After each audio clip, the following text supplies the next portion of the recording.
Merci Nicolas. Bon, bah on va commencer. C'est bon toi?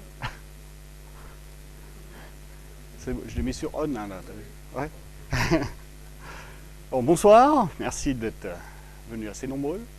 Ouais, bon, changement de salle parce que je suis un peu en mode à l'arrache en ce moment, donc à l'EPIA, faut réserver 30 jours ouvrés avant, donc j'y arrive pas. Mais bon, on a une belle salle. Si vous vous endormez, faites ça en silence, voilà, parce que c'est possible dans ces fauteuils-là.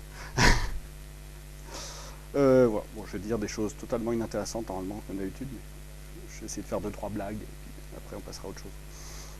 Donc ce soir, vous savez pourquoi vous êtes venus? Oui. Si vous avez des questions, c'est pour plus tard. Comme d'hab, on finira par un buffet donc, qui aura lieu dans l'Aula juste à côté. Voilà, offert par nos sponsors. Donc, comme d'habitude, je remercie nos sponsors sans qui on ne pourrait pas voir cette belle salle et un super bon buffet après. Ah, le micro, c'est pas pour la salle, c'est pour l'enregistrement sur YouTube. Donc, si tu m'entends pas, tu regarderas sur YouTube après. Non, je vais parler plus fort, ok.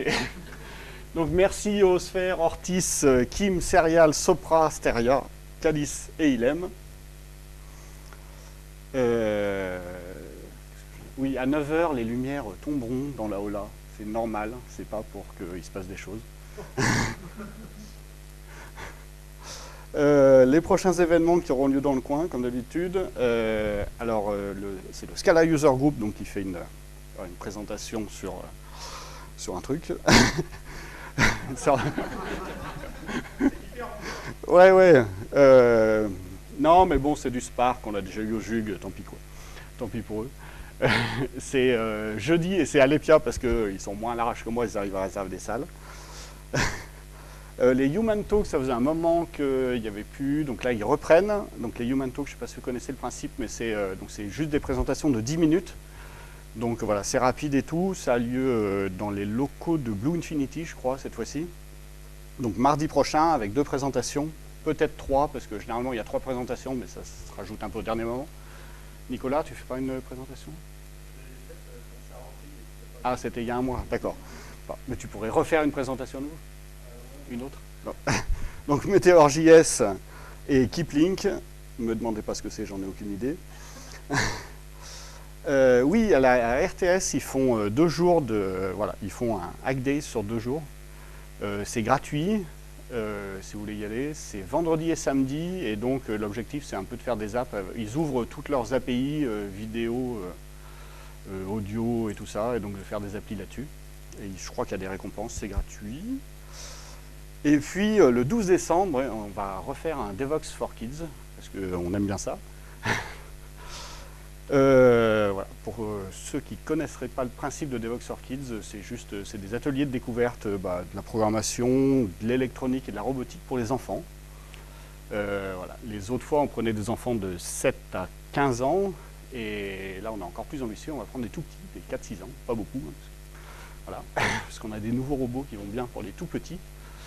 Je pense que les inscriptions ouvriront dans le courant de la semaine prochaine. Je ne vais pas trop m'avancer non plus. Si jamais vous voulez inscrire vos enfants, je vous préviens tout de suite. Il y a beaucoup de places, mais ça part très très vite. La dernière fois, on avait 80 places et en 45 minutes, c'était parti. Donc, quand vous recevez le mail, vous ne posez pas de questions et vous demandez à vos gosses après. De toute façon, il y aura plein de personnes sur liste d'attente et on refilera vos places quand même. Alors, on aura 12 places pour les 4-6 ans, 40 places pour les 7-10 ans et 36 places pour les 11-15 ans. Ça se déroule sur la journée pour les plus grands et pour les tout petits que le matin et les moyens que l'après-midi. Et c'est dans les locaux de BI, parce qu'ils ont 6 salles de formation et c'est juste parfait.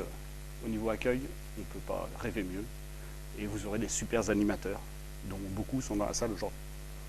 Merci Nader. Nader, il aime bien les robots. Il y en a 2 sur lui d'ailleurs, si vous voulez lui piquer. Ne le faites pas, c'est les miens. Et voilà, moi j'ai fini.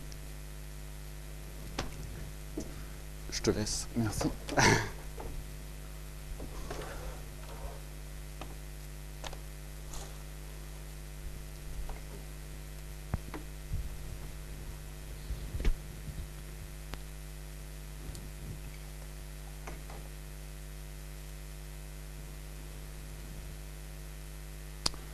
Ok. Tout d'abord, je m'excuse pour le titre un peu racoleur. Life is too short. Bon, tout ça. En fait, hein, c'est plus simple, ça va être juste une introduction à la programmation fonctionnelle, telle que moi je l'ai compris de mon niveau quoi, de simple programmeur. Je ne suis pas un gourou de la programmation fonctionnelle, donc vous n'attendez pas à des grandes théories. Je vais essayer de les introduire les concepts que j'ai compris. Donc on ne va pas parler de monades, des trucs comme ça. On va rester vraiment au début, quoi. Et sachez que donc c'est une introduction, mais que du coup vous pourrez aller beaucoup plus loin si ça vous intéresse, quoi. Au cas où ça vous endort, il y a quand même le Wi-Fi, si vous pouvez éviter de ronfler. Voilà. Alors qui suis-je? Donc je m'appelle Jean-Baptiste Giraudot. Je programme des applications business, peut-être sans doute comme la plupart d'entre vous, pour le secteur de la finance. Il y en a qui ne sont pas dans la finance ici. Ok, ouais, pas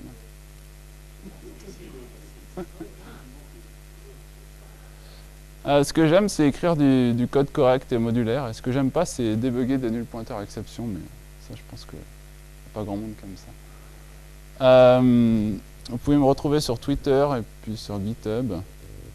Ça, c'est un 9, parce que le G était déjà pris. Je bosse chez Audaceo, c'est un petit cabinet de consulting, enfin on va dire, de programmeurs. On fait des logiciels, on essaye de les faire bien, donc si vous avez besoin de nous, audaceo.ch. Ok, donc le vif du sujet. Une petite introduction à la programmation fonctionnelle. D'abord, ce n'est pas une idée nouvelle, hein. Vous l'avez peut-être entendu parler récemment avec l'arrivée des lambda avec Java 8, mais ça date des années 30. Donc petit à petit, Java rattrape son retard. Ça a commencé avec le lambda calcul par Alonzo Church qui a mis au point cette théorie pour formaliser une fondation des mathématiques. Et il a utilisé le symbole lambda pour écrire ses fonctions. Donc ici, on a une fonction qui prend un argument qu'il appelle x et puis qui renvoie x, donc c'est la fonction identité. C'est pour l'aspect historique, hein, je vous fais un petit encart culturel. Là, c'est une fonction qui prend un argument x, puis qui renvoie x plus 2, et puis on l'applique à un argument, donc 3, donc ça fera 3 plus 2, 5. Pour la petite histoire, pourquoi il a choisi un lambda? C'est parce que il s'est basé sur les travaux de Bertrand Russell dans Principia Mathematica, qui utilisait un accent circonflexe sur les noms des variables. Et c'est ce qu'il a trouvé de plus proche en fait, de l'accent circonflexe, parce que lui, il ne voulait pas utiliser des accents circonflexes sur toutes les variables, il voulait juste un seul symbole pour toute la fonction. Donc voilà pour la petite histoire. Alors le lambda calcul a évolué, et maintenant on parle beaucoup plus du lambda calcul typé, c'est-à-dire que chaque argument et valeur de retour ont un type. Donc là, c'est pas typé, c'est plutôt Lisp. Lisp, on va dire, vous connaissez tous Lisp. C'est un des premiers langages, on va dire, fonctionnels qui s'est inspiré du lambda calcul. Et puis est venu ensuite le lambda calcul typé et des nouveaux langages qui se sont basés dessus, comme ML et Haskell. Et un des premiers, c'était Algol, dans les années 60, qui avait la plupart des features de Java 8 déjà. Alors, pourquoi je vous parle de ça aujourd'hui? C'est parce que dans les années 60, on est passé des cartes perforées à des outils un peu plus performants pour faire des programmes un peu plus complexes. Et on s'est rendu compte que, en fait, ces programmes plus complexes, ils étaient durs à maîtriser la qualité. On avait de plus en plus de bugs au fur et à mesure que les programmes grandissaient en ligne de code. Donc, c'est ce qu'on a appelé la crise du logiciel. Et la problématique, c'était comment réduire les coûts et les temps de développement. Et surtout aussi, comment accroître la confiance dans ce que nous produisons en tant que développeurs. Une des réponses qui a été apportée par la communauté scientifique à partir des années 60, c'était de créer des nouveaux langages plus haut niveau. Donc, en particulier des langages qui étaient plus déclaratifs plutôt que lister toutes les instructions en code machine, quoi. Donc, on essaye de s'élever en abstraction pour laisser tous les aspects un peu tricky à un compilateur. Un des objectifs de ces langages aussi, c'est de pouvoir créer des composants réutilisables et éventuellement aussi de pouvoir avoir une preuve formelle que notre programme est correct. Ça en particulier, ça repose sur les types. Un autre objectif aussi, c'est de pouvoir quand même écrire rapidement des programmes. Donc si on doit vraiment mettre des types partout et mettre voilà, 3 heures pour faire un Hello World, ça va pas être... on sera sûr que ça sera correct sans doute, mais c'est pas pratique, quoi. Donc les nouveaux langages, en fait, à partir de ML notamment, ont introduit l'inférence des types. Et donc, le compilateur va être capable quand même de vérifier que les types s'emboîtent bien. Donc, vous passez bien des arguments de bons types aux bonnes fonctions, même sans les écrire. Donc, c'est-à-dire que si vous faites, en ce cas-là, val x égale 3, bah, il sait que le x est de type entier, par exemple. Et donc, hop, il va propager ces types aux fonctions, et donc vous ne pourrez pas passer le x à une fonction qui prend un string, par exemple. Sans que vous ayez besoin de explicitement marquer que x est de type entier. Donc ça, c'est des objectifs, et les langages fonctionnels, on s'est aperçu que ça répondait assez bien à ces objectifs. Enfin, c'est mon avis, en tout cas, je vous le partage. Alors, la programmation fonctionnelle, en particulier, ça vous donne des principes, et moi, j'essaie de les suivre, et je m'aperçois que ça donne quand même du code concis, proche du métier. Donc on va décrire plutôt ce que veut le métier en termes de fonctionnalité, et pas vraiment se focaliser sur le détail d'implémentation. Donc ça va être plus proche de la spec. Ça va être plus davantage correct parce qu'on va éviter notamment les effets de bord. Je vais y passer pas mal de temps sur les effets de bord. Également, on va pouvoir facilement modifier notre programme parce qu'on va pouvoir raisonner localement. Ça, c'est grâce justement à éviter les effets de bord. Si vous avez une fonction qui modifie des états qui sont utilisés à l'autre bout de votre programme, bah, quand vous faites une modification, vous avez intérêt à avoir tout l'état de votre programme dans la tête, parce que sinon, vous pouvez faire des bêtises. Les fonctions qu'on appelle pures, en fait, ça va être plus facilement testable. Vous n'avez pas besoin de faire des setups compliqués ou des trucs comme ça. Donc vous pourrez tester plus, parce qu'en moins de temps, vous aurez davantage de temps pour écrire des tests. Et puis, on verra aussi les fonctions d'ordre supérieur et la paramétricité, qui sont des techniques pour permettre de créer des composants réutilisables. Donc, répondre au principe dry, don't repeat yourself, qui est un des principes fondamentaux en fait en génie logiciel.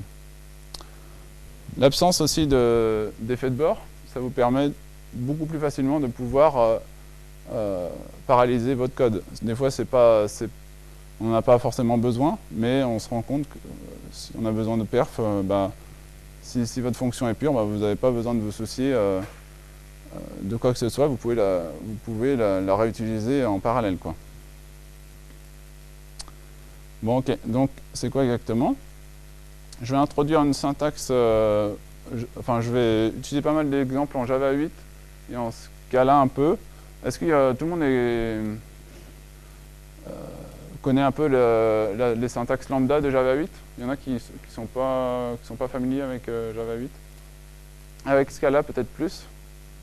Donc en tout cas, si vous ne comprenez pas un exemple à cause de la syntaxe, ou même quoi que ce soit d'autre, vous n'hésitez pas à m'interrompre pour que tout le monde comprenne bien les exemples.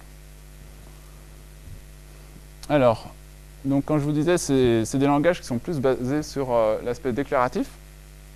Donc avant, on avait des langages qui sont vraiment basés sur les étapes. On dit quoi faire à la machine. Donc là, par exemple, pour sommer les entiers naturels jusqu'à n, on va faire une boucle for, on va à chaque étape voilà, accumuler la variable i dans une variable totale et puis la retourner. Donc on décrit comment résoudre le problème. Alors que plutôt dans une approche fonctionnelle, on va décrire le quoi. Alors qu'est-ce que c'est la somme des entiers naturels? Jusqu'à n. Si n vaut 0, c'est 0. Et puis sinon, c'est n plus la somme des entiers naturels jusqu'à n moins 1. Donc vous voyez, on n'a pas décrit comment calculer, on a décrit plutôt le quoi. Là, ici, de façon récursive. Et ce que vous apercevez également, c'est qu'il n'y a pas de variable d'état. On n'a pas de total, là, par exemple. Donc ça, c'est une expression, ici, tout ça. Hop. En programmation fonctionnelle, on va se focaliser sur écrire notre programme sous la forme de composition d'expressions. Donc on va passer des expressions en arguments d'autres fonctions. Cette fonction, avec ses arguments, va elle-même être une expression qu'on va pouvoir passer à d'autres fonctions, etc., jusqu'à créer un programme complexe.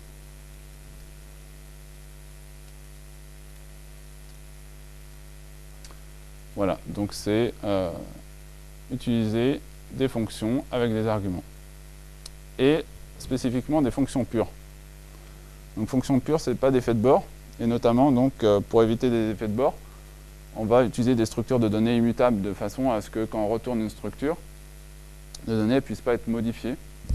Donc ça, c'est surtout pour se protéger, mais on peut faire la programmation fonctionnelle avec des structures mutables à condition que quand vous prenez un argument en paramètre qui est mutable, vous faites attention à ne pas modifier les arguments. Ou quand vous recevez un retour d'une fonction, vous obligez à ne pas modifier ce retour.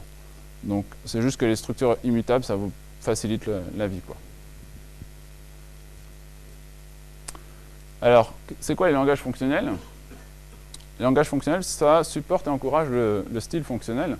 Donc là, ce que je vous ai dit avant, c'était le style fonctionnel, mais vous pouvez le faire en n'importe quel langage. Sauf qu'il y a des langages qui facilitent davantage ce style-là que d'autres. En particulier, donc, actuellement, c'est F#, Scala, la famille ML, Rust, Haskell, Idris. Idris, c'est un langage avec un système de type très très évolué qui permet d'avoir des garanties super fortes sur votre programme. Et puis on se rend compte que dans tous les langages mainstream, en fait, la tendance c'est de plus en plus de support pour ce style. Donc quel que soit le langage, on ne va pas y couper, hein, de toute façon. On verra ce style-là introduit dans tous les langages parce que ça a pas mal d'avantages qu'on va essayer de voir ce soir. Alors une fonction pure, c'est au sens mathématique, c'est-à-dire que pour une même liste d'arguments, elle renvoie toujours la même chose. Et elle ne fait rien d'autre. Donc elle ne va pas aller modifier une variable d'état globale à votre programme, par exemple. Elle ne peut décider ce qu'elle renvoie que sur la base de ses arguments. Rien d'autre. Donc, ce qu'on appelle en fait, souvent en programmation fonctionnelle, on dit que c'est une fonction qui ne ment pas, dans le sens où si vous avez une signature, une fonction qui prend un entier, qui retourne un string par exemple, elle ne va pas faire autre chose que ce qu'elle a déclaré dans sa signature. Donc ça serait mentir par omission, les effets de bord. Alors les effets de bord, quelques exemples. Par exemple, loguer dans un fichier, c'est un effet de bord. Lire le système.current_datetime, current time, c'est aussi un effet de bord, c'est une variable d'état mutable, globale. Donc si je prends un exemple sur les itérateurs en Java, vous avez une liste de 1, 2, 3, je récupère l'itérateur, je fais i.next. À votre avis, est-ce que cette expression vaut true ou false?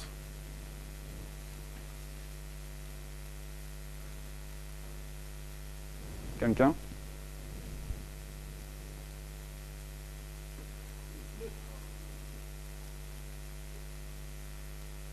Alors ça vaut false, hein, parce que ici, le index, il va renvoyer 1, et au deuxième appel, il va renvoyer 2, et au troisième appel, il va renvoyer 3. Donc, en fait, ici, on va avoir 1 plus 1 égale 2 plus 3, donc ça va être false. Pourquoi? Parce que, en fait, index, la méthode next de l'itérateur en Java, c'est pas du tout une méthode pure, en fait, elle modifie l'état de l'itérateur. De façon intéressante, en C#, vous avez moins ce problème-là. Ils ont bien séparé en fait, l'avancement du curseur de la méthode qui permet de récupérer le contenu du curseur à ce moment-là. Donc ça, c'est pas mal. Voilà, bon, vous vous dites, un effet de bord, un programme sans effet de bord, ça fait rien du tout. Ok, donc bon, la programmation fonctionnelle, ça sert à rien, à part faire chauffer la boîte, comme on dit. Bon, alors comment on fait des effets de bord en programmation fonctionnelle? Voici l'astuce. En fait, on va séparer en 2 phases. Et c'est souvent, vous allez retrouver ça un peu tout le temps en programmation fonctionnelle, c'est que vous allez séparer une phase où vraiment vous composez des fonctions pures. C'est l'étape de construction du programme. Et ensuite, vous avez une étape où vous allez interpréter en fait votre programme. C'est l'étape en fait, d'exécution du programme. Et là, vous allez avoir les effets de bord. En Haskell, vous n'avez pas moyen en fait, d'exécuter les effets de bord vous-même. Vous devez laisser ça au runtime. Donc c'est pour ça qu'on appelle Haskell un langage complètement pur. Vous êtes obligé d'écrire des programmes purs en fait, qui ne font pas d'effets de bord. Il n'y a que le runtime qui est capable d'exécuter les effets de bord. En Java, par exemple, au milieu du programme, de la construction du programme, vous pourriez faire une fonction qui fait des effets de bord facilement.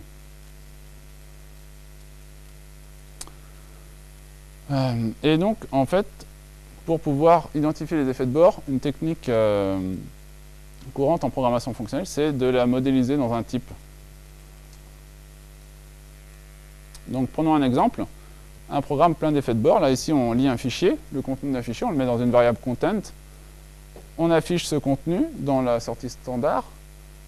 Et ensuite, on fait un append dans le fichier qu'on a lu. On ajoute plouf à la fin. Et on relit le fichier et on réaffiche son contenu. Ok, donc ça, c'est vraiment que des effets de bord. Hein. Ok, donc on va voir comment faire ça en programmation fonctionnelle. Donc ça, c'est la syntaxe lambda. Si tout le monde est au clair avec ça, je passe. C'est comment instancier en fait une interface avec une seule méthode abstraite. Donc ici, une fonction qui prend un string en argument, qui renvoie un int, et puis qui permet de récupérer la taille d'une chaîne de caractères. Alors, pour modéliser notre effet de bord, on va créer une classe. Une interface plutôt. Donc une interface IO qu'on va paramétrer avec un type, qu'on va appeler une variable A, variable de type. On a une seule méthode abstraite qu'on va appeler run et qui renvoie A ou une IO exception. Donc ça, c'est vraiment pour exécuter l'effet de bord. Et puis, on va se rajouter quelques fonctions pour composer des effets de bord entre eux. Notamment, si vous avez un effet de bord IO de A, eh bien, vous pouvez créer un effet de bord IO de B avec on appelle ça un combinateur. C'est une fonction qui prend en argument là une fonction de A vers IO de B et qui va vous renvoyer un IO de B. Donc pour ça, en fait, à l'exécution, lorsque l'IO de B va être exécuté avec la méthode run, qu'est-ce que ça va faire? Ça va exécuter le IO de A, le thisRun, appliquer la fonction f, donc f apply, ce qui va nous donner un IO de B, et l'IO de B, on va l'exécuter, ce qui va nous donner le B ici. Voilà, donc ça permet de composer des IO, mais sans les exécuter. Là, c'est encore plus simple, c'est qu'on fait IO de A, et puis après IO de B, sans se soucier de ce que retournait l'IO de A.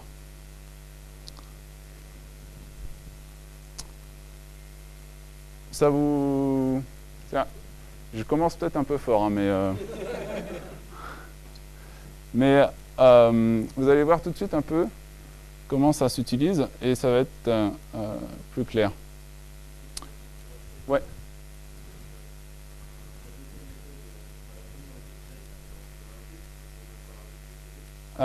Si, parce qu'en fait, ici, on retourne pas juste ça, on retourne en fait une lambda donc, qui va nous permettre en fait d'implémenter la méthode run. Donc c'est pour ça qu'en fait, cette méthode zen, en fait, elle est pure, dans le sens qu'elle n'exécute pas les effets de bord. En fait, elle renvoie une autre IO.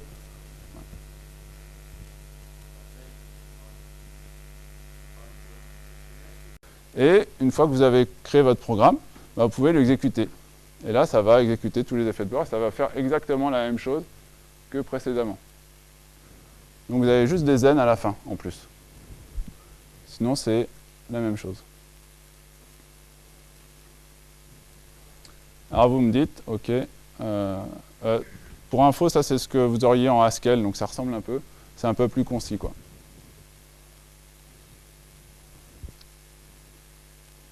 Ok, donc quel intérêt, ça fait la même chose, hein. On se complique la vie. Alors voilà l'intérêt, c'est qu'on peut faire du refactoring sans se poser de questions. Là, je vous montre avec des IO, donc vraiment pur et dur. C'est des effets de bord sur le disque et tout ça. Mais ça serait la même chose pour n'importe quel effet de bord, hein. Pas forcément qui est écrit sur un fichier. Donc, de sorte que là, on a comme on n'a que des fonctions pures, on va pouvoir faire du refactoring facile. Qu'est-ce qu'on se rend compte ici? On a 2 fois read file avec exactement le même argument. Ok, bah, qu'est-ce que vous faites? Vous faites clic droit, extract to variable. Pof. Vous avez ça. Vous n'auriez pas pu faire ça avec les fonctions qui font des effets de bord, parce que si vous vous extrayez dans une variable, vous allez lire le contenu une seule fois, et puis vous n'auriez pas le même programme, hein. Là, en fait, le file, ici, il va être relu 2 fois. Et c'est exactement le même programme qu'avant. Donc, vous avez fait un refactoring que vous propose votre IDE sans vous poser de questions. Ah, mais attendez, on a encore de la duplication là. Ici, on a exactement la même chose. Ok, qu'est-ce qu'on va faire? On va se faire une petite méthode, ou non, même pas une variable. On peut faire aussi extract to variable. Et on a print file qui permet, qui est la composition du read file et du println du contenu du fichier. Et là, pareil, on a fait extract to variable, un refactoring sans se poser de questions sur les effets de bord. En fait, la programmation fonctionnelle, c'est juste le principe not repeat yourself appliqué sérieusement. Effectivement. Ah, on se répète encore là. Bon, qu'est-ce qu'on va faire? On va créer une petite méthode, on va appeler wrap.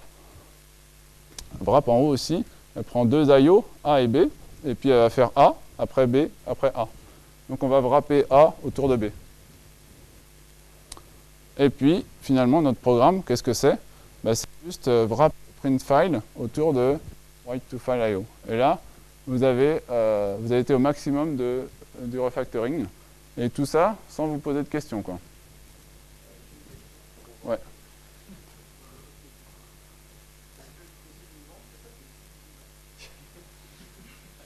Alors, je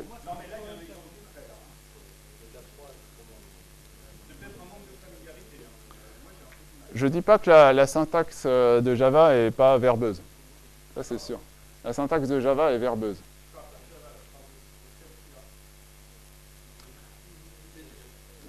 Ouais, c'est du Java. Si vous... on verra la même chose dans Haskell. C'est plus lisible. C'est sûr que des fois, il y a un compromis au fait que vous allez avoir des fois des structures qui sont moins familières, mais qui vous apportent des garanties. Là, c'est la garantie que vous pouvez faire du refactoring sans vous poser de questions. Donc, ça, c'est l'avantage, quoi. Et c'est sûr que Java est verbeux. En Haskell, on aurait ça. Donc wrap AB, do ABA, print file, do read file, print f, et puis on aurait le programme qui serait write print file autour de write file. Donc ça, effectivement, c'est plus sympa à lire. Donc ça vous apporte en fait une syntaxe vraiment concise, assez lisible, moi je trouve, et avec les garanties de la programmation fonctionnelle, c'est-à-dire de pouvoir faire du refactoring sans se poser de questions. Parce que nous manipulions des fonctions pures. Voilà, en effet, les effets de bord ne se composent pas.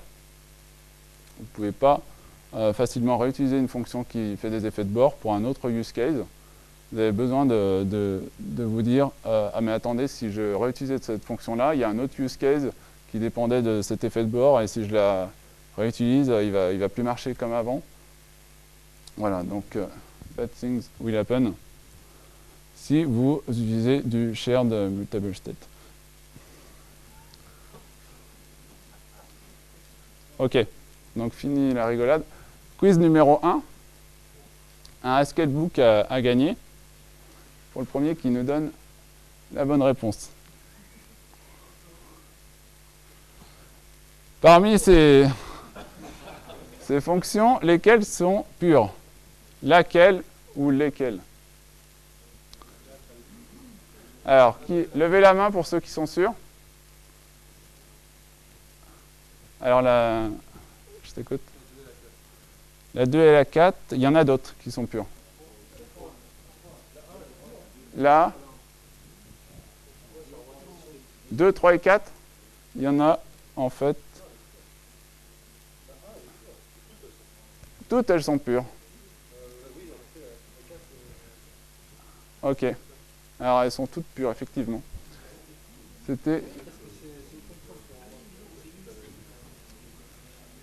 Alors je vais prendre ton adresse mail et puis.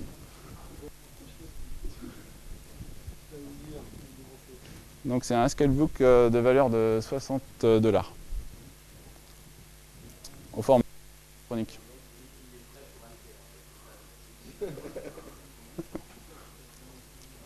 Alors pourquoi elles sont pures? Donc on a vu que là la première, ça c'est une autre implémentation de la fonction qu'on a vue pour lire depuis. Enfin non, ça c'est une méthode pour lire depuis l'entrée standard.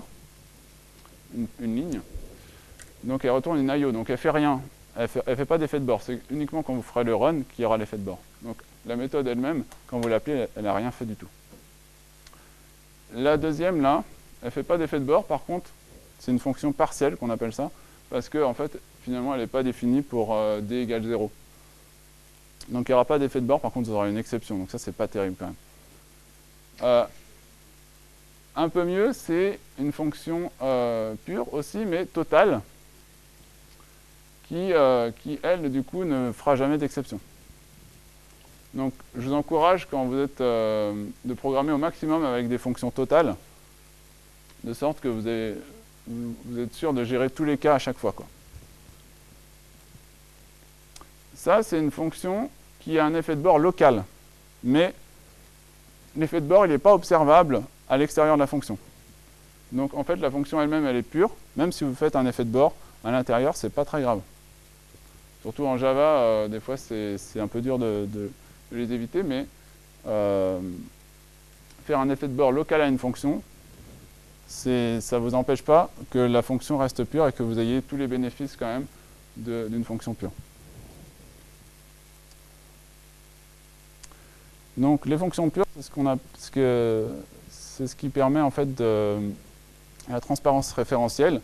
C'est ce qu'on a fait dans notre factoring. En fait, on a pu, grâce à la transparence référentielle, pouvoir remplacer d'égal à égal. Donc on a fait une expression, on la stocke dans une variable, et on réutilise cette variable.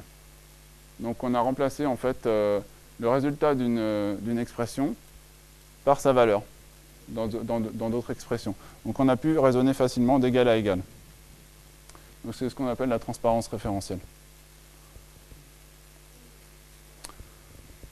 Un autre exemple, là, ici, pour une fonction qui prend un double et puis qui renvoie son carré, et puis une autre fonction qui prend la somme, qui calcule la somme des carrés. Donc ici, on peut, en fait, grâce à la transparence référentielle, remplacer d'égal à égal, et puis, quel que soit l'ordre, en fait, dans lequel on va faire cette opération, on arrivera sur le bon résultat. On pourra également paralléliser les appels. Et puis, on n'est pas obligé d'évaluer tout de suite. Donc le 2, là, 2 plus 2, on peut le garder jusqu'à plus tard, et puis l'évaluer que plus tard. Donc la transparence référentielle vous permet de ne pas vous soucier de la façon dont vous évaluez les arguments. Voilà. Donc, pour résumer, voilà, les expressions référentiellement transparentes permettent un modèle de raisonnement simple, donc remplacer d'égal à égal, permettre la parallélisation, par contre, du coup, vous ne faites pas d'effet de bord, et vous utilisez des structures immutables de préférence. Alors, passons à un autre concept, qui sont les fonctions d'ordre supérieur. Alors, on a une problématique, c'est qu'on veut calculer la somme des entiers d'un intervalle. On a défini ici de façon récursive qu'est-ce que c'est que la somme des entiers d'un intervalle. Donc, c'est donc A plus la somme des entiers de A plus 1 jusqu'à B. Et puis, on a une autre problématique, c'est la somme des carrés d'un intervalle. On a quasiment la même structure ici, on se rend compte. C'est que, en fait, on avance de 1, et puis on accumule à chaque étape. On avance dans notre intervalle. Donc on va se dire, mais comment on veut essayer d'être dry et de factoriser? On va utiliser une fonction d'ordre supérieur, c'est-à-dire on va créer une fonction sum qui va prendre en argument une fonction d'entier vers entier. Et puis ici, du coup, pour la fonction sum normale, bah, le f, ça va être la fonction identité. Et puis, pour la somme des carrés, ça va être la fonction carré. Et là, on a réutilisé, en fait, notre structure de calcul grâce à une fonction d'ordre supérieur. On appelle ça d'ordre supérieur, c'est les fonctions qui prennent en argument d'autres fonctions ou qui retournent d'autres fonctions. Vous avez compris, en fait, la factorisation, là, c'est... Et ça, c'est une technique assez courante pour pouvoir factoriser une structure. Donc vous avez juste un truc qui change au milieu de votre algorithme, bah, vous passez une fonction. En fait, en programmation objet, c'est ce qu'on appelle le pattern stratégie. Donc là, qu'on a en fait normalisé, on va dire.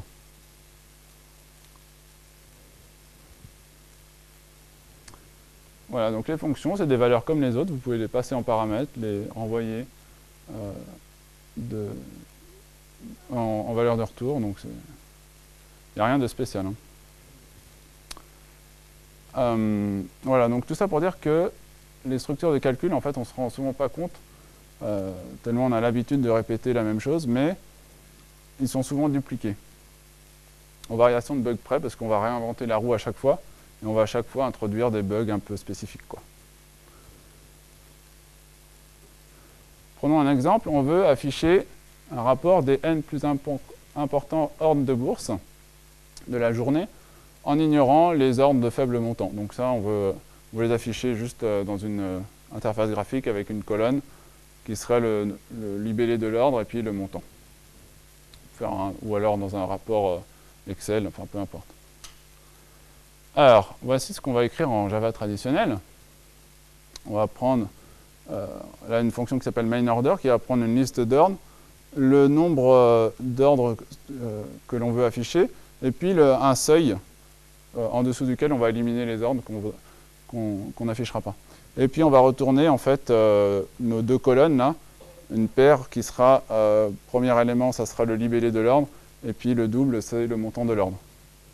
Donc on a un itérateur, on va passer sur l'itérateur pour enlever tous ceux qui sont inférieurs au min-amount.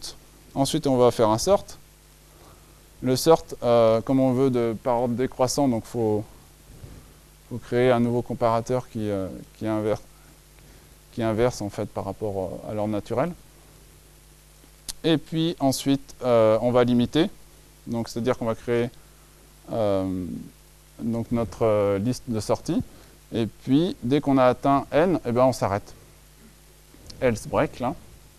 Et puis, on retourne. Voilà. Alors, il y a pas mal de problèmes sur... bon, déjà, c'est pas très lisible, quand on parle de lisibilité. Il y a d'autres problèmes aussi, c'est que là, vous modifiez le orders qui est passé en argument. Vous faites des removes, là. Le compare, faut pas se gourer. Et puis là, bon, ici, il ne faut pas trop se gourer, inférieur, égal. Bon, il y a beaucoup de risques d'erreur, c'est pas très lisible.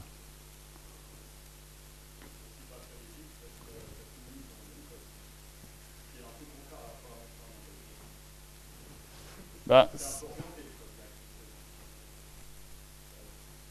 c'est... Ouais.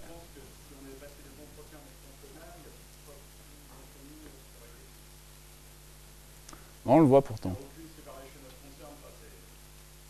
Bah, le concerne, c'est quand même un besoin métier, quoi.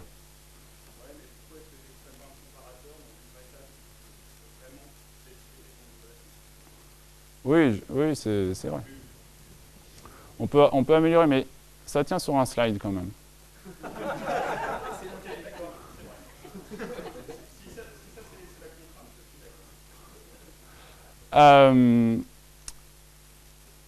Voilà, alors comment on va faire ça en Java fonctionnel? En fait, on va utiliser des transformations de données, des étapes. On va faire une pipeline de type, et chaque étape va avoir son type. On va faire des transformations comme ça, en utilisant une abstraction de plus haut niveau qui est arrivée en Java 8 avec Stream. Donc là, la même chose avec Stream. On commence par filtrer. Ensuite, on ordonne, en reverse order. On limite. Et puis, on map dans le format de sortie voulu. Ici, c'est la fonction collect qui est en fait une fonction terminale pour stream. C'est elle qui va effectuer vraiment la transformation. Jusqu'à présent, en fait, on a décrit ce qu'on voulait. Et un peu de la même manière que tout à l'heure, on avait la description du programme et puis l'exécution du programme. Là aussi, on a décrit ce qu'on voulait vraiment très proche de l'aspect métier. Et puis, à la fin, on exécute, en fait. On transforme tout ça en liste. Donc, tant que vous n'avez pas effectué ça, en fait, Stream, il ne fait rien du tout. Hein. Ce qui lui permet de faire des optimisations, notamment. Donc, je pense que vous êtes tous d'accord que c'est plus lisible. Et ça tient aussi sur un slide. Bon. Ouais.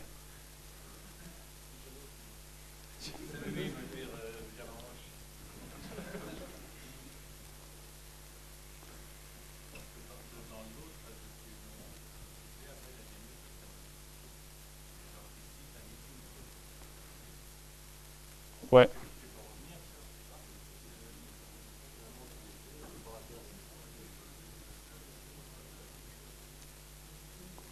Bah, tout ça, c'est dans l'API. Hein. Je n'ai pas fait de méthode... Ouais.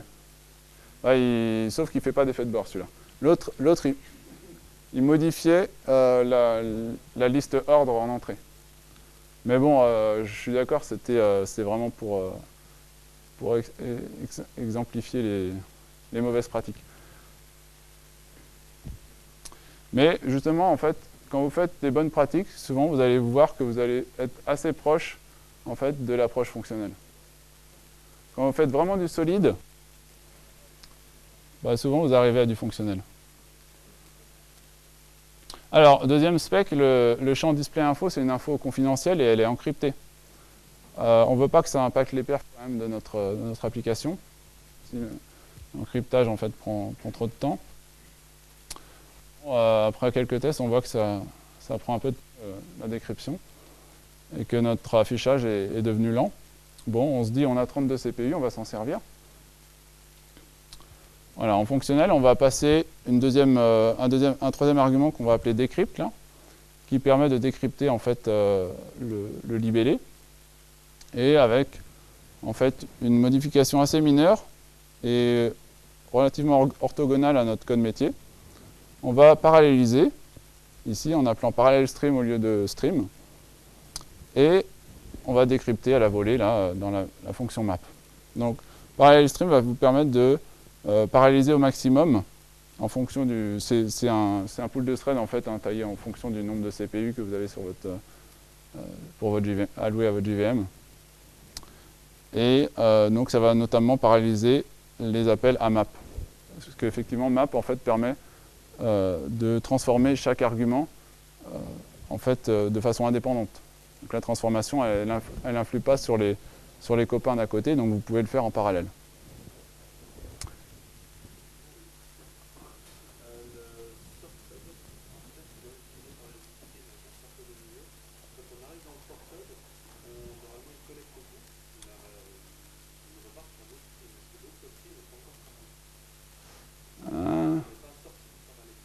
Je pense pas que c'est le même stream, hein, parce que là, sorted, c'est pas une opération terminale. Non. Ouais. Alors après, est-ce que... Oui, c'est... Ouais. Faudrait vérifier, ouais. Effectivement.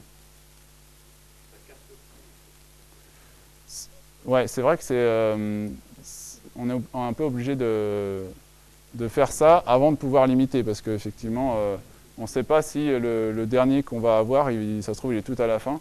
Donc il faut finir le sort avant de pouvoir limiter. Mais bon, le sorted aussi, il peut être parallélisable, hein. On a des merge sort, des algorithmes de merge qui sont parallélisables. Donc vous pouvez aussi utiliser le fait que c'est parallèle pour paralléliser le sorted. Je ne suis pas sûr qu'il le fasse, mais bon. N'empêche que si vous utilisez cette API-là, il se trouve, peut-être ça ne le fait pas aujourd'hui, peut-être dans une future version, sans changer le code, bah, votre code il va être plus performant. Grâce en fait, à l'utilisation d'abstraction en fait, qui va vous cacher toute la complexité des pools de threads et tout ça, et va pouvoir être optimisé de façon indépendante de votre code métier, quoi. Alors, on veut la même chose pour les transactions. Bon, sauf que les transactions, ça utilise le type big décimal et puis pas le type double. Alors, comment on peut faire si on veut réutiliser notre méthode? Bon, là, on va devoir paramétrer. Donc là, du coup, le A, là, qui était avant le double, bah, on va dire que c'est un comparable. Et puis notre T, qui était avant un ordre, bah, on va le paramétrer aussi, de sorte à pouvoir réutiliser. Donc, du coup, on passe deux fonctions. Un pour avoir le display à partir du T, un pour avoir le montant à partir du T. Donc le T ici, c'est l'ordre. Donc pour un ordre, ça va donner ça. Donc on va appeler la méthode displayInfo, ordre amount. Et on va pouvoir utiliser la même implémentation ici pour transaction avec transaction ::displayInfo, transaction ::amount. Même si transaction, ça utilise big décimal, eh bien, on va pouvoir réutiliser notre fonction. Et ça, on peut le faire grâce à la paramétricité. Alors la paramétricité, c'est encore un des trucs qui est verbeux en Java, c'est dommage, parce que c'est super cool. Quiz numéro 2. Vous êtes prêts? Attention. Alors, à quel principe solide répond un design à base de fonctions? Et pourquoi? Alors, ceux qui répondent, il faut qu'ils m'expliquent un peu pourquoi. Qui a envie de répondre?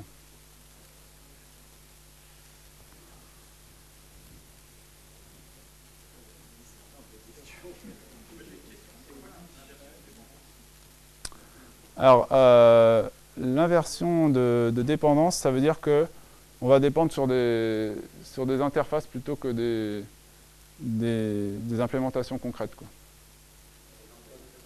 Ouais, par contrat, ouais. on va dire. C'est un peu la même chose que contract programming, quoi.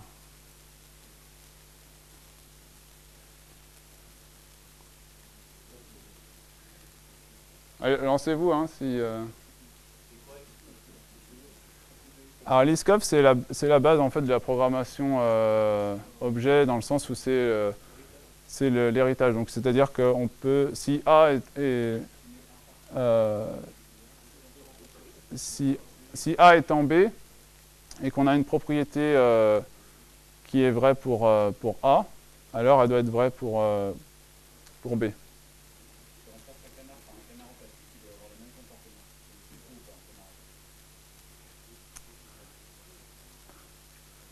En fait, je vais vous aider. Il y en a deux particulièrement dans ces principes-là qui sont tout à fait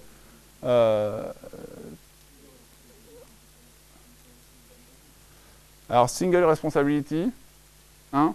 Deuxième.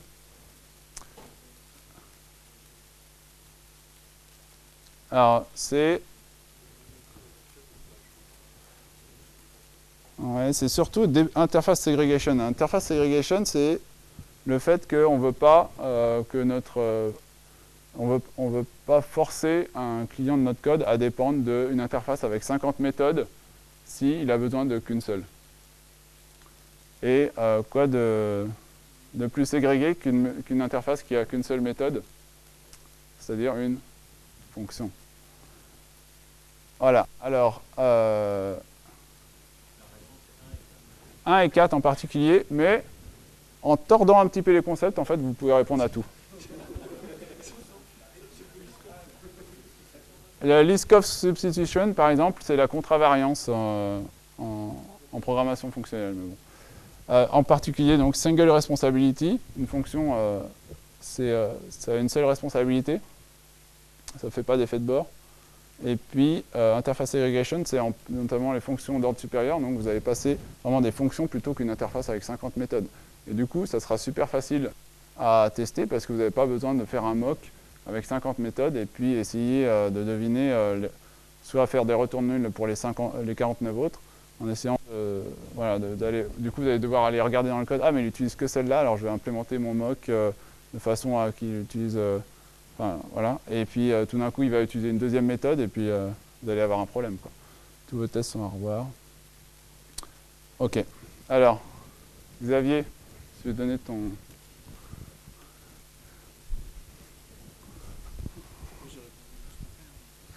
Voilà, allez, il y a un gagnant.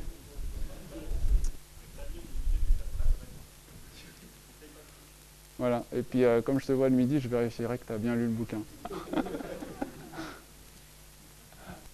Voilà, donc la paramétricité, c'est cool parce que ça permet de maximiser la réutilisation et aussi de minimiser les erreurs possibles. Alors pourquoi? Prenons une fonction qui n'est pas paramétrée, qui prend un argument un booléen et qui renvoie un booléen. Eh bien, vous avez 4 implémentations possibles. Vous pouvez soit renvoyer true, soit renvoyer false, soit renvoyer l'opposé de l'argument, soit renvoyer l'argument tel quel, donc fonction identité. Donc, rien que pour un type super simple, vous avez 4 implémentations possibles.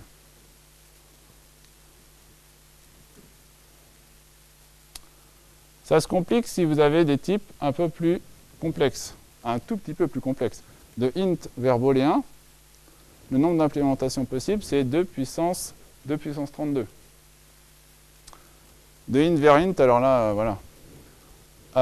Donc je ne vous parle pas en fait du nombre de tests unitaires qu'il faudrait faire pour couvrir tous les cas.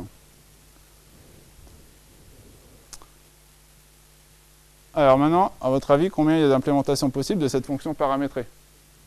Donc elle est paramétrée par un type A, une variable de type. Elle prend un A en argument et puis elle renvoie un A. Alors comment ça se lit ça? Ça se lit quel que soit A, quel que soit le type A, on a la fonction qui prend un argument de type A et qui renvoie un résultat de type A. Donc combien d'implémentations possibles à votre avis?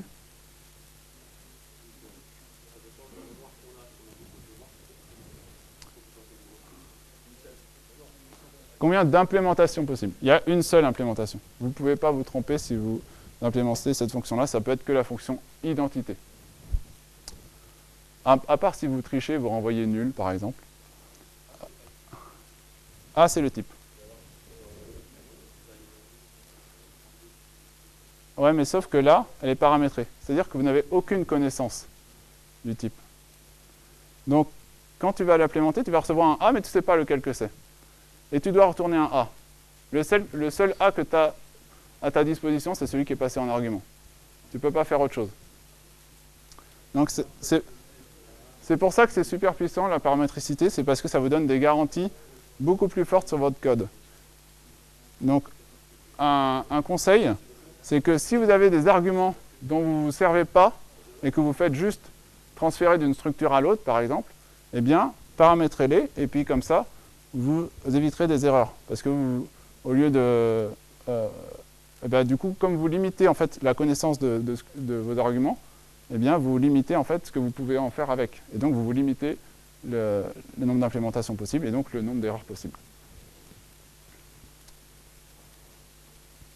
Un autre exemple, par exemple, si vous avez une fonction qui prend en argument deux fonctions, de B vers C, donc ça c'est des types paramétrés, et une autre de A vers B, qui renvoie une fonction de A vers C, c'est la fonction composition, et il n'y en a pas d'autre.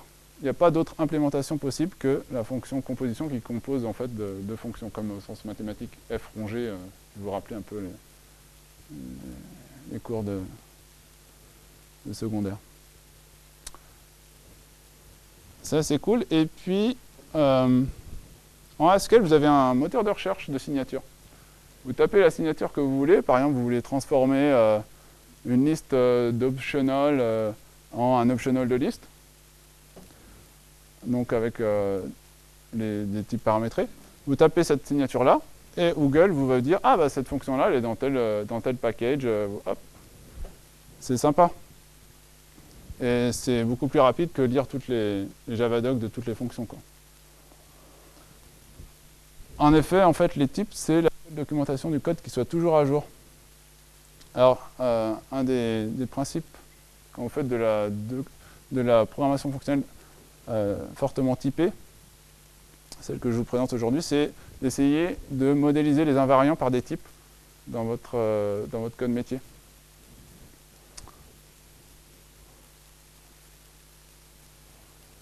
Donc, par exemple, utilisez optional de A pour un champ, enfin optional de ce que vous voulez, pour un champ dont la valeur est optionnelle.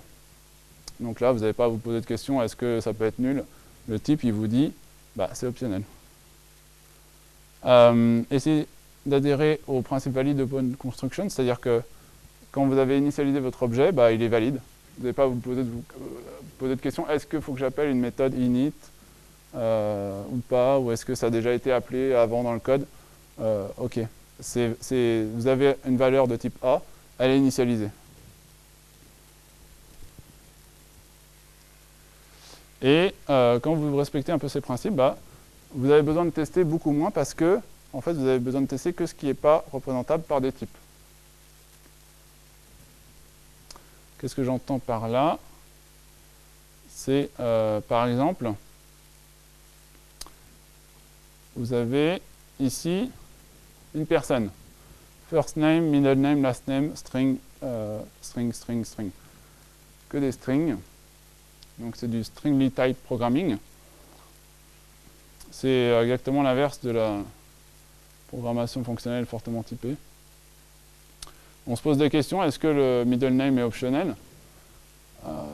Effectivement, pas toutes les personnes ont un middle name. Est-ce que, bon, c'est dans un CRM par exemple, est-ce qu'il faut obligatoirement les deux, ou est-ce qu'on a le droit de rentrer un contact avec qu'un email ou qu'un téléphone? Voilà. Là, il n'y a pas vraiment de cohésion. On a ici des contacts, on a vraiment ici l'identification de la personne. Ça devrait être dans des structures un peu, faites du programmation objet un peu structurée. Bah, vous faites ça, vous créez une structure person identification ou person name qui regroupe ces champs-là, et puis person contact qui regroupe ces champs-là, par exemple. Donc vous allez créer des types. Donc person name, ça serait à peu près ça, avec si on respecte valid upon construction, vous n'avez que des champs finaux. Et tout est initialisé par le constructeur. Vous n'avez pas de setter du coup. Un email, faut faire gaffe parce que il y a une structure quand même à respecter. Il y a un arrobas au milieu, des trucs comme ça. On va créer une regex pour la valider. Et puis, notre type email, là, du coup, on va créer un constructeur privé, de sorte que pour créer un email, on est obligé de passer par cette factory là, qui elle va vérifier le string. Si elle match la regex, on renvoie un email, un optional of email, et puis sinon un optional empty. De sorte que, si vous voyez email dans votre code, vous savez que, étant donné que le constructeur est privé, que forcément il a été passé par cette méthode là, et que forcément du coup il est valide. Vous n'avez pas besoin.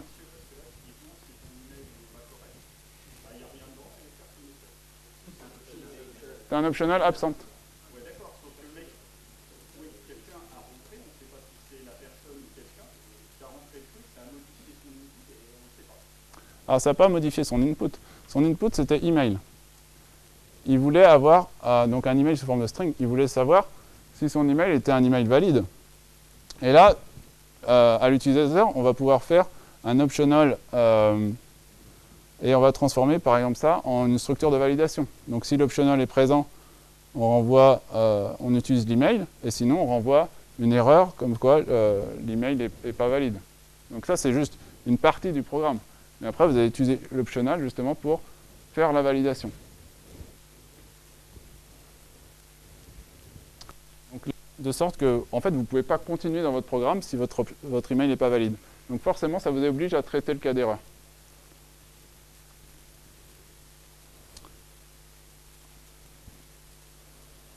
Alors, on veut regrouper un contact. On s'est dit, un contact, une personne, on n'est pas obligé d'avoir à la fois le téléphone ou l'email, on peut l'avoir que l'un des deux.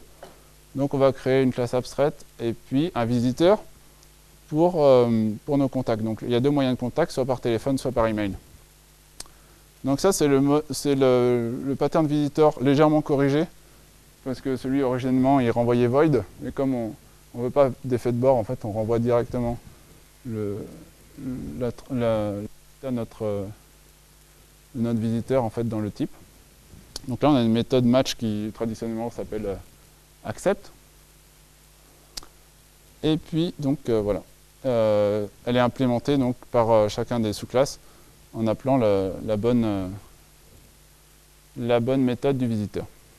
Vous êtes au clair un peu sur les visiteurs, ça c'est une technique un peu courante, mais qui est vraiment très utile en fait quand vous voulez modéliser des invariants business, comme quoi, eh bien, ça peut être soit ça, ou soit ça, soit ça, soit ça, soit ça. Bah là, en fait, et pas autre chose. Le visiteur, il est super utile. Ça vous permet d'encoder donc une alternative. Et ça vous oblige en fait, quand vous allez vouloir traiter un contact, eh bien, à traiter éventuellement tous les cas.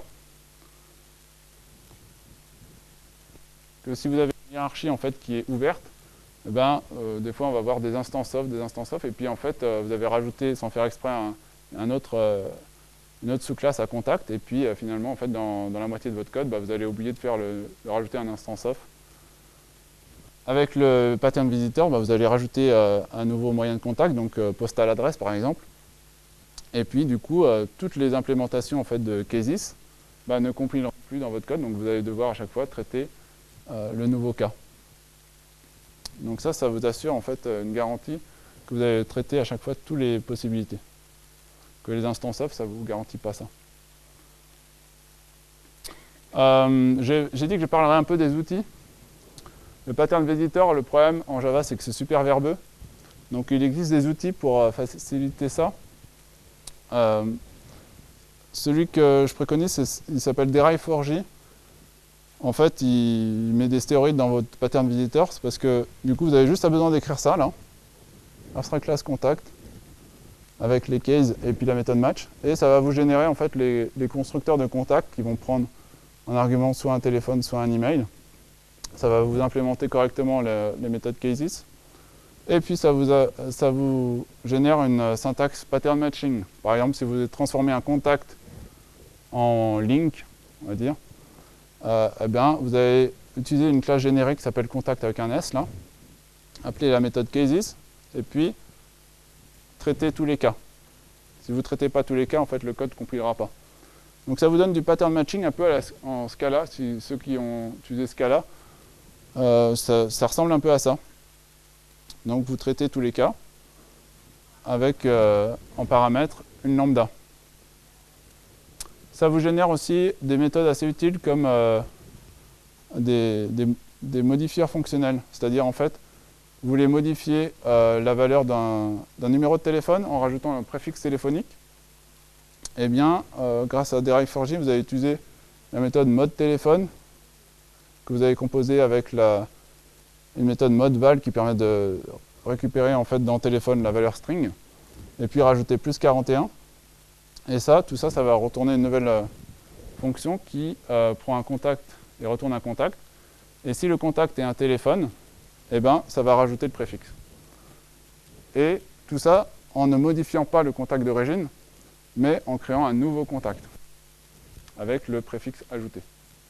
Donc ça, c'est assez sympa pour faire des updates fonctionnels, dans le sens où ça ne modifie pas, vous n'avez aucun effet de bord, quoi, ça ne modifie pas la structure. Ça apporte aussi des constructeurs lazy, si vous voulez. Les constructeurs lazy, c'est pas mal parce que si vous avez une structure qui est complexe à créer, bah, vous pouvez en fait l'initialiser de façon lazy. Bon, je vous invite à aller sur le site pour voir un peu comment ça marche. Voilà, donc ça, c'est notre classe personne. Alors maintenant, on a une nouvelle de spec, c'est que on doit avoir au moins un moyen d'être contacté, mais on peut en avoir plusieurs.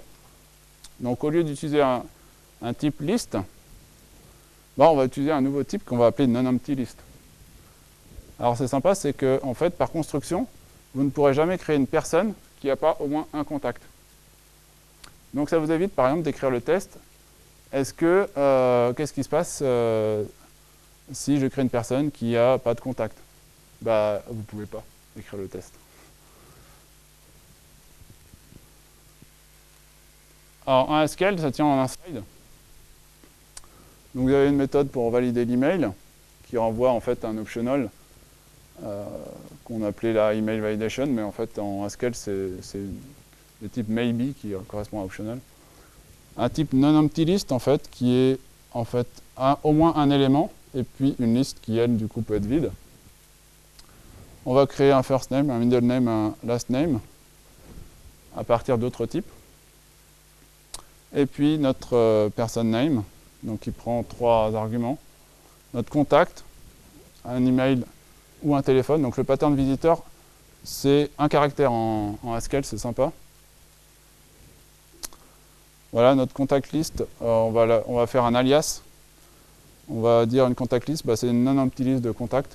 Et puis du coup, on définit notre personne comme étant donc un person name et une contact list.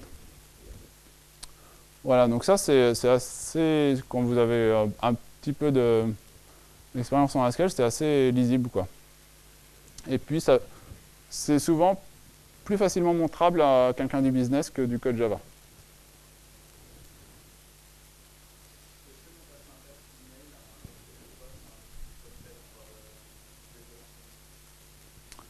Alors oui, parce que ici, non-empty list, en fait, du coup là, on peut renvoyer dans notre contact list, en fait, on doit avoir au moins un email ou un téléphone, mais d'autres emails ou d'autres téléphones aussi.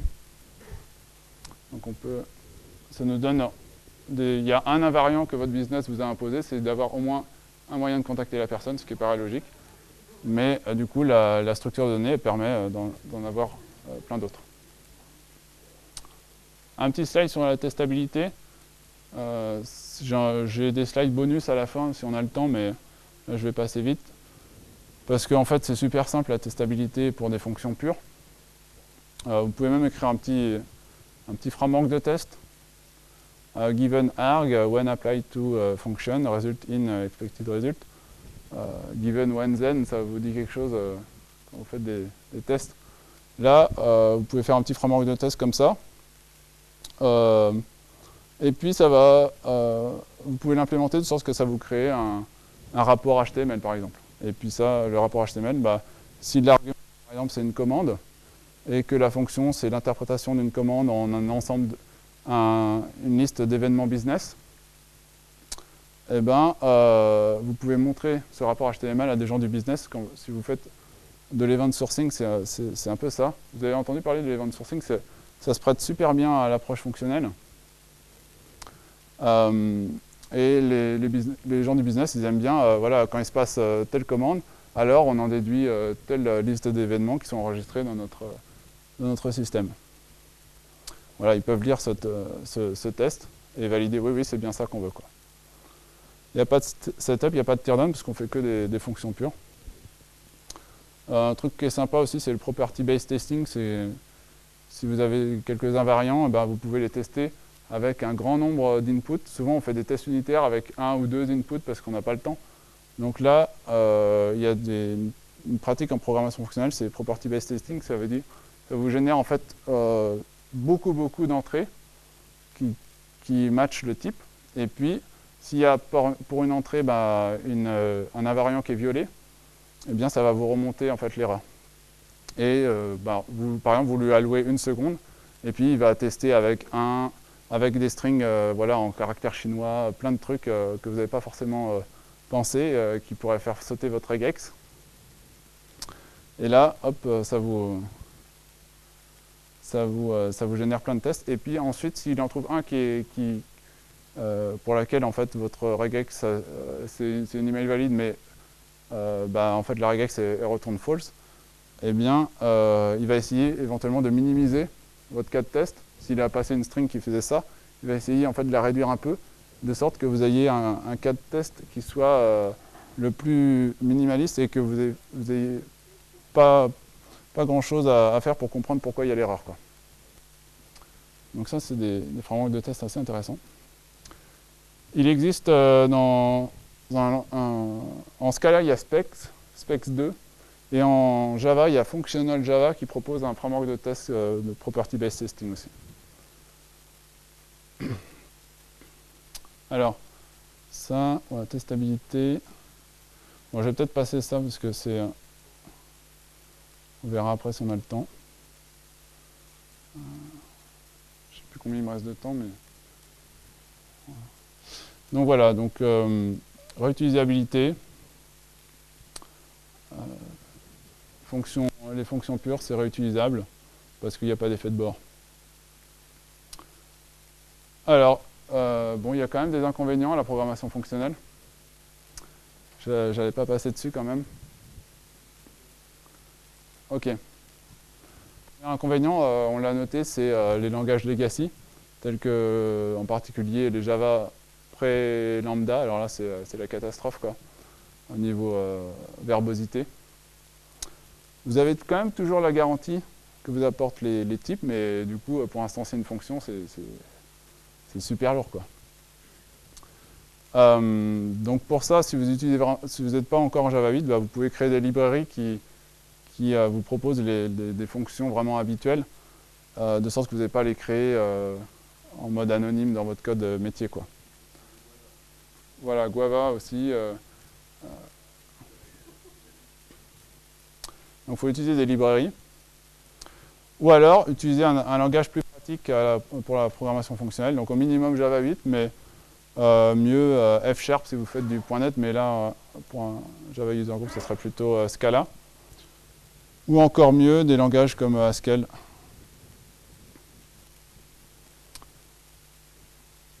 Alors, un autre problème, c'est les compilateurs legacy. Alors, ils ne sont pas capables des fois d'optimiser en fait, des structures de calcul courantes en fonctionnel. C'est souvent la récursion terminale qui, en fait, quand une fonction s'appelle elle-même en tant que dernière instruction, eh ben, en fait, vous pouvez transformer cet appel récursif en une boucle while en fait, de façon bas niveau. Donc, ça, les compilateurs tels que Scala, ils le font dans une certaine mesure. les compilateurs plus évolués comme Haskell, ils le font automatiquement. Je crois que ça viendra peut-être en Java 10 ou 11, les Tail Optimization. Donc la solution, c'est soit éviter les récursions explicites, donc utiliser des librairies comme StreamReduce, en fait, qui va vous cacher en fait, le fait qu'il fait une boucle while à la main, quoi. Il va vous éviter en fait, d'écrire vous-même votre boucle while ou votre boucle for. Et puis, sinon, vous pouvez vous autoriser une variable locale. Hein. Comme on l'a vu, si votre effet de bord il est local à votre fonction elle reste pure, donc c'est quand même mieux que rien. Hein. Sinon, il y a une technique qui s'appelle le trampolining qui permet en fait, de gérer de façon plus générale la récursivité. En fait, mais du coup, c'est assez coûteux en termes mémoire parce que du coup, au lieu de faire des appels sur la stack, on crée des objets en mémoire et puis du coup, c'est plus lent, quoi. Donc ça, pour les langages, les vieux compilers, on est obligé de faire ça. Bon, sinon, la solution, c'est d'utiliser des compilos plus modernes. Voilà, il y a un autre problème, c'est que il y a quand même plus de réflexion à avoir dès le début, parce que en fait, vous ne pouvez pas juste rajouter des effets de bord jusqu'à ce que ça marche, dans votre cas particulier. Donc, souvent, ça va pousser quand même à un meilleur design, moi j'ai remarqué, avec une meilleure séparation des responsabilités. Et surtout plus modulaire, donc plus réutilisable. Et évidemment, moins d'erreurs, qui est un des objectifs de la programmation fortement typée. Bon, le plus gros désavantage, c'est l'investissement cognitif, parce que c'est quand même un paradigme qu'on n'a pas l'habitude. Donc, il va falloir se plonger dans les nouvelles techniques, nouvelles abstractions. L'avantage, c'est que vous pourrez en discuter de ces abstractions avec vos arrière-petits-fils. Ça n'aura pas changé. Hibernate, JPA2, ça n'existera plus. Les monoïdes, ça existera toujours. Un monoïde, c'est quoi? C'est juste une opération associative, hein, comme plus, voilà, ou multiplier, avec un élément neutre. Donc plus, l'élément neutre, c'est 0, et puis la multiplication, l'élément neutre, c'est 1. Donc c'est super simple, un monoïde, et c'est super utile. La plupart des choses qu'on vous demande, ou qu'on m'a demandé en business, c'est souvent faire juste des agrégations de monoïdes, quoi, hein. C'est créer des rapports, on a vu, on agrège en fait des données pour que ça soit présentable au business, quoi. Donc c'est super utile les monoïdes. Voilà, donc conclusion, garder les effets de bord sous contrôle. Essayez d'avoir une architecture au maximum cœur pur. Donc garder les effets de bord vers l'extérieur en fait, de votre couche applicative. Donc ce qui est sympa avec la programmation fonctionnelle, c'est que vous n'êtes pas obligé de convertir tout votre programme en programmation fonctionnelle. Vous pouvez commencer vraiment par ce qui est le plus important, c'est-à-dire le code business. Celui-là, vous pouvez le rendre vraiment pur, et ensuite, toutes les couches techniques, au fur et à mesure, vous le rendrez de plus en plus pur si vous avez besoin. Mais les tests unitaires pour le code business, qui sont les plus importants, vous les faites sur du code pur, et vous pouvez raisonner avec votre code business beaucoup plus facilement avec du code pur. Donc vous commencez par vraiment le cœur de votre application, et puis au fur et à mesure, et que vous êtes de plus en plus à l'aise avec le style, vous pouvez remonter vers la couche vraiment de l'interface REST, par exemple, quoi. Là où vous faites les injections de JB et tout ça, quoi.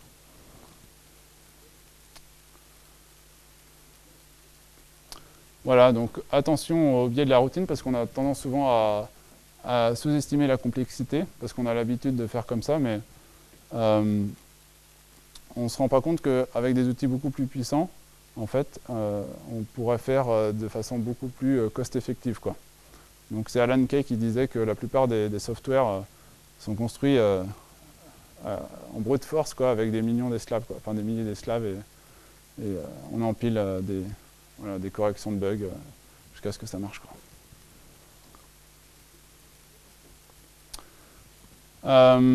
Une autre raison en fait, de faire de la programmation fonctionnelle, c'est, comme il y a pas mal qui sont en finance, c'est d'avoir un portefeuille de technologies optimales. Si vous faites que du Java 6, bah, c'est l'équivalent d'avoir un portefeuille d'actions composé uniquement de bons du trésor, quoi. Donc ça ne va pas être super rentable et vis-à-vis de la compétition, vous n'allez pas être terrible. Donc un des objectifs, ça va être d'essayer de diversifier nos projets. Donc si vous avez des projets un peu complexes, qui ont besoin de preuves formelles parce que ça va toucher vraiment à des transactions de millions millions de transactions par seconde, s'il y a une erreur, bon, ça peut coûter très cher, ou alors c'est vraiment life critical. Vous pouvez commencer déjà par ces projets-là pour les faire en programmation fonctionnelle, quoi. Voilà, il faut se diversifier parce que la compétition n'attend pas, elle. Donc ça, c'est une annonce que j'ai trouvée, Big Financial Corp, qui a une position pour un type functional programming, c'est du Haskell. Ils utilisent Haskell pour tout, data analysis, web service, desktop GUI, parallel task, tout. Et ils codent et dans l'heure qui suivent, ils déploient à des centaines de traders. Il faut que ça marche, parce que sinon ça coûte bonbon, quoi. Ça c'est parce qu'ils utilisent Haskell qu'ils peuvent faire ça, quoi.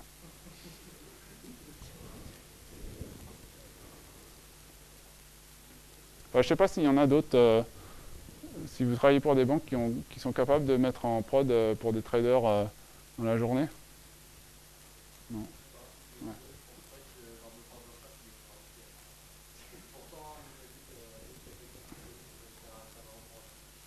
Non.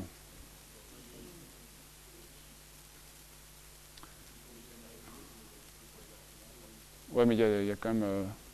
Ah, n'empêche que Google, je suis pas sûr que ce soit le plus cost-effectif, hein. Les millions de Googlers qu'il y a, enfin les milliers, je pense que, par exemple, si on fait un ratio du nombre de développeurs par revenu, c'est pas dans les meilleurs, hein.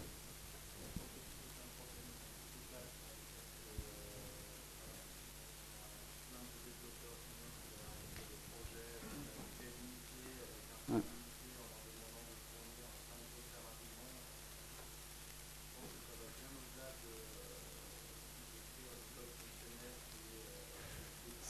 C'est vrai. Et un des problèmes, justement, c'est qu'on ne forme plus nos ingénieurs à la programmation fonctionnelle. Avant, dans les années 70, on faisait que ça.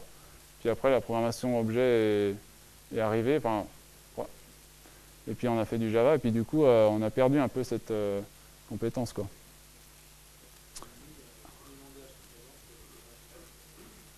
Pardon? Ah bon, bah, tout va bien.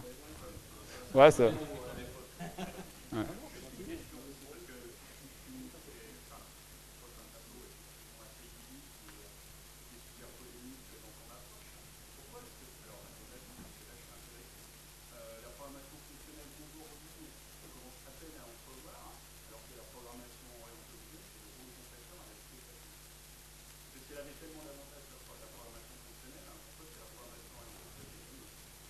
Alors, parce qu'on est pragmatique et que on fait pas d'études vraiment quantitatives. Et en fait, on a vu que la programmation objet, en fait, elle n'a pas amélioré la réutilisabilité, par exemple, du code par rapport à ce qu'on faisait en procédural avant, quoi. Quantitativement, ça a été mesuré. C'est juste qu'il y a un meilleur marketing, quoi.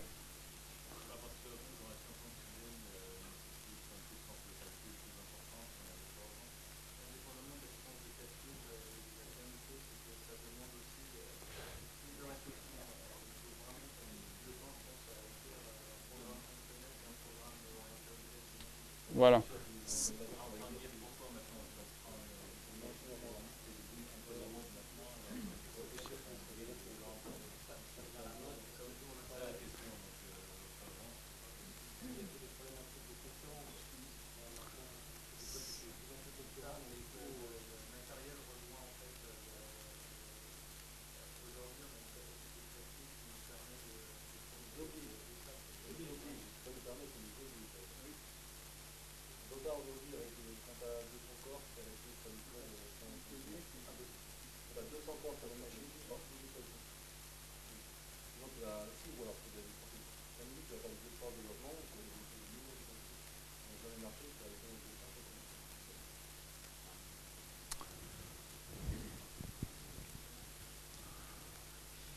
Voilà, donc bon, il y a pas...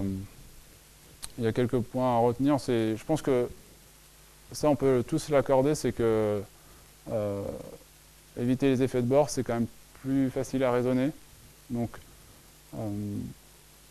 je pense que même en programmation objet, c'est des bonnes pratiques, tout ça, finalement. Et on se rend compte que plus on enforce ces bonnes pratiques partout, plus on va aller vers on va dire l'idéal programmation fonctionnelle.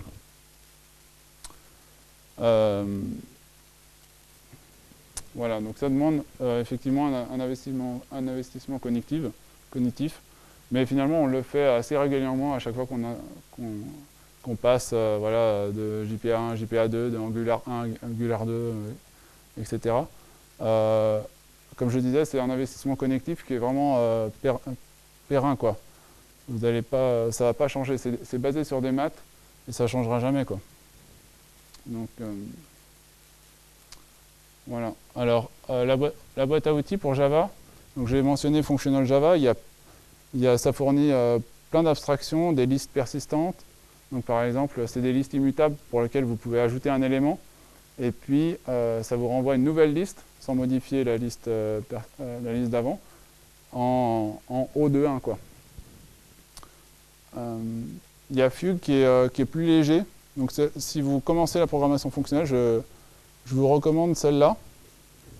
Ça vous apporte des types comme either que vous avez en Scala qui permet en fait de faire une disjonction entre deux types. Et puis d'utiliser des générateurs de code comme celui qu'on a vu Derive4j, mais il y a aussi AutoValue qui est par Google et qui vous génère hcode equals toString correctement. Immutable.org qui est un peu plus évolué, qui vous permet de générer par exemple des serialiseurs JSON pour des structures de données immutables. Et puis je ne connais pas trop .NET, mais il y a F# qui est pas mal, il paraît. Pour JavaScript, il y a des outils pour éviter d'écrire du JavaScript. Donc il y a PureScript, TypeScript, FlowType. FlowType, c'est assez récent, c'est par Facebook. Donc ils se sont rendus compte aussi que écrire sans type, il y avait plein de bugs. Donc du coup, ils ont rajouté une couche de type. Ils l'ont fait pour PHP, mais là, ils le font pour JavaScript avec FlowType. Donc les types, c'est super important. Voilà, donc tout ce qu'il faut oublier, c'est voilà, nul, utilisez jamais. Les castes et les réflexions, les instances off, tout ça, vous n'en avez pas besoin. Et puis les effets de bord en cachette, si possible, il faut les éviter. Ce qui est pas mal, c'est voilà, un type IO éventuellement, ou au moins les localiser vraiment dans la couche externe, tous les effets de bord, quoi. Et puis votre cœur business, il n'y a pas d'effet de bord. Alors si vous voulez apprendre un peu plus sur la programmation fonctionnelle, je peux vous conseiller 2 bouquins. Si vous êtes plus Haskell, il y a Haskell Programming from First Principle dont 2 exemplaires ont été gagnés ce soir là. Et puis il y a Functional Programming in Scala, pour ceux qui préfèrent Scala. Alors c'est vraiment les 2 meilleurs bouquins pour apprendre la programmation fonctionnelle. Et puis je pense que, à mon avis, Haskell c'est le meilleur langage pour faire du fonctionnel, et surtout pour apprendre le fonctionnel. Donc même si vous ne l'utilisez pas après professionnellement, c'est sympa d'apprendre Haskell parce que ça va vous apprendre vraiment les concepts de façon dénuée d'artefacts vraiment techniques que vous avez par exemple en Scala, parce que vous mixez les paradigmes objets fonctionnels, et du coup vous avez plein d'interférences en fait quand vous écrivez du Scala. Donc il y a ces liens-là qui sont pas mal pour apprendre du Haskell. Je remercie aussi Carlo Gelmini pour sa présentation Introduction to Functional Programming à SoftCheck 2013, dont j'ai utilisé quelques slides. Également les excellentes présentations de Tony Meurice, que je vous invite aussi à regarder si vous voulez approfondir des concepts comme la paramétricité. Et puis d'autres lectures, si vous regardez sur Twitter, j'essaie d'en poster quand je vois des trucs intéressants. Voilà, merci beaucoup. Si vous avez des questions, on va les mapper vers des answers, et sinon on va récupérer des sandwichs. Oui.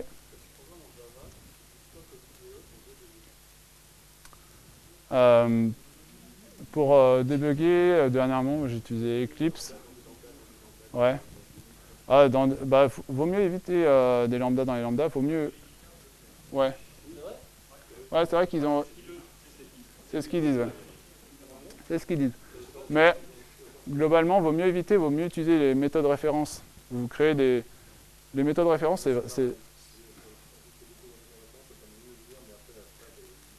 bah, la stack, oui, mais disons que tu peux mettre facilement ton point d'arrêt dans la méthode, quoi. Donc là, c'est plus sympa, quoi. Donc, si vous pouvez créer des méthodes, bah, ça vous organise en fait de façon plus claire et puis plus traditionnelle, on va dire, votre code fonctionnel, quoi, avec des méthodes références plutôt que des lambdas. Les lambdas compliqués, il vaut mieux éviter, quoi. Mieux faire des méthodes. Voilà, d'autres questions, ouais.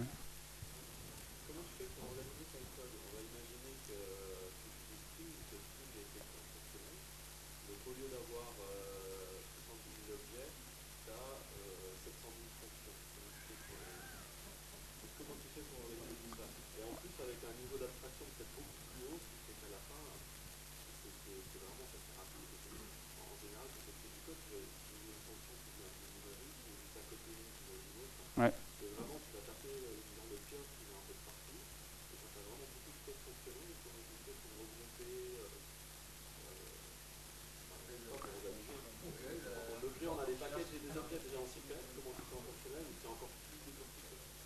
Alors, il y a effectivement, pour rechercher les fonctions, il y a Google là, qui permet facilement de retrouver des fonctions, mais le plus important, c'est d'abord d'écrire son code business de façon fonctionnelle, et ça, c'est vous allez utiliser vraiment des types super courants comme list, non-empty list, optional, tout ça, c'est en général dans le code business, vous n'avez pas à chercher très loin, quoi. Et après,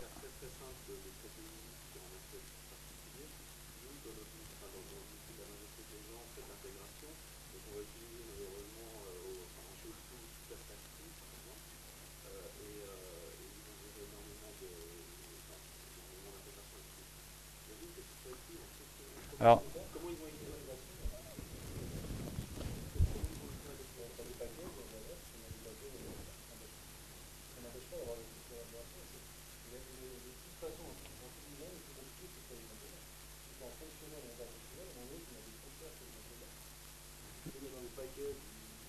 la différence, c'est qu'au lieu d'annoter des inject partout, bah, vous allez passer explicitement, par exemple, dans les constructeurs, quoi, des fonctions.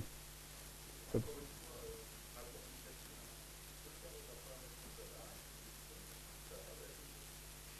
Oui, oui, c'est mieux. Ouais. Ouais. Mais comme je vous l'ai dit, la programmation fonctionnelle, c'est super simple, c'est juste pas faire d'effet de bord. Donc, voilà, vous pouvez le faire n'importe. Enfin, vous n'êtes pas obligé d'utiliser que des fonctions, vous pouvez créer des objets. Hein. Ça, du moment que. En fait, la seule différence, c'est que quand vous faites un setter, bah, au lieu de modifier l'objet inPlace, bah, vous allez retourner une copie, quoi. Donc sinon, ça ne change pas grand-chose finalement à votre code métier, quoi.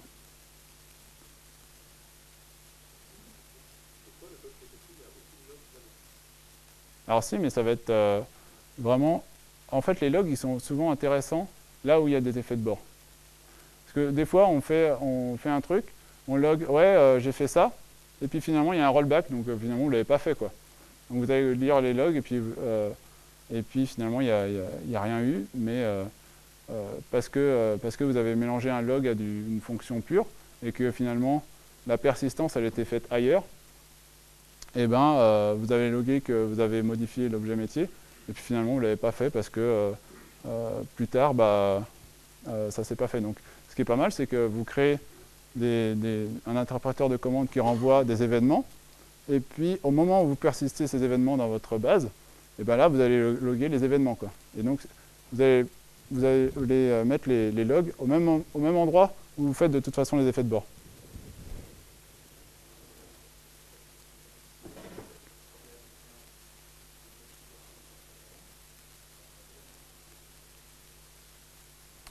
bah, tu auras les logs. Bah, si ça s'est pas passé avant et qu'il n'y a pas eu d'effet de bord, c'est que, en fait, sinon, ça ne pourrait pas compiler, quoi, normalement. Après, oui. Après, les tests U, c'est super intéressant pour valider les specs business que vous ne pouvez pas mettre dans des types. Ça, c'est le. Quand vous avez des specs, bah, faites des tests U. C'est la plus grande valeur ajoutée des tests unitaires. Faire des tests U pour les setters, bah, déjà, si vous n'en avez pas, vous n'en faites pas. Voilà.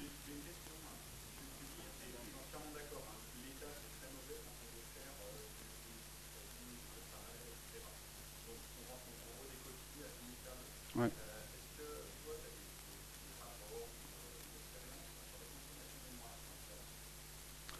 Alors c'est vrai que si vous faites de l'embarqué, par exemple, là, il faut se méfier. Il peut y avoir effectivement une consommation de mémoire plus élevée.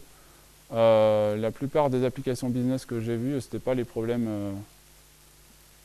Parce que finalement, ça va être des applications. Souvent, c'est des objets immutables. Vous allez retourner effectivement une copie, mais c'est une copie, on va dire, light. C'est-à-dire que ça va pas être une deep copy, quoi. Ça va juste être l'élément que vous avez modifié qui va changer. Mais sinon, tout le reste de la grappe d'objets, c'est la même. Donc finalement, il y a assez peu de différence vis-à-vis d'un setter. Si vous avez des structures de données persistantes, ne faites pas du deep copy, quoi. Faites juste, vous retournez juste un nouveau wrapper avec la nouvelle valeur pour un des champs, et les autres champs, ils pointent toujours vers la même grappe d'objets, quoi. Donc ça limite en fait la consommation mémoire. Forcément, c'est un peu plus. Donc si vous faites de l'embarqué, ça peut être gênant. Si vous faites de l'embarqué, je vous conseille Rust. C'est assez génial comme langage. Permet de gérer la mémoire manuellement de façon type safe. Non, je ne sais pas si je réponds à la question.